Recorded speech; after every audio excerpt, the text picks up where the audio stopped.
You got to look at the top two picks in that same draft that Michael Penix Jr. was in 2024. Jaden Daniels, not his best night. He took responsibility for the fumble late. The conditions were weird. It was wet on the field. But I thought, even just from watching, again, you're breaking down tape. I'm not going back through it like that.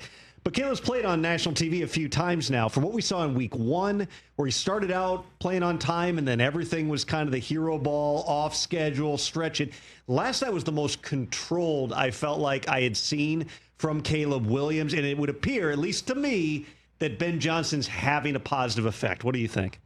You were absolutely right, because that when I went back and rewatched it, I've actually watched it twice already this morning, because I just wanted to get a feel for offensively, one, how Ben Johnson's calling the game, and two, how Caleb Williams is reacting to stuff around him, because I think the Commanders did some things last night that maybe they weren't ready for. But the number one thing that I came around and I'm most impressed with was just Caleb Williams' patience. One, they only threw it 29 times. Okay, so that's where you want Caleb Williams to live, that 29 to 32 pass attempts a game.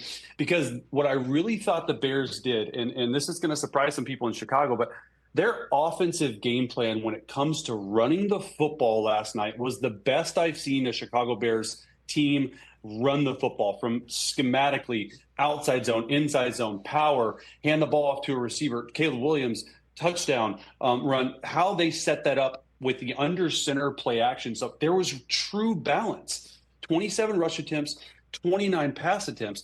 But what I think was so impressive was they made everything look the same. So not only are they throwing the football down the field, and sometimes, and he was late, right? He wasn't perfect, but Ben Johnson is also setting up this screen game for Caleb Williams to be balanced. And when you watch Caleb Williams last year, it was like, all right, you have areas of the game where you're throwing it 40 times in a row. It's just like, because they were so bad.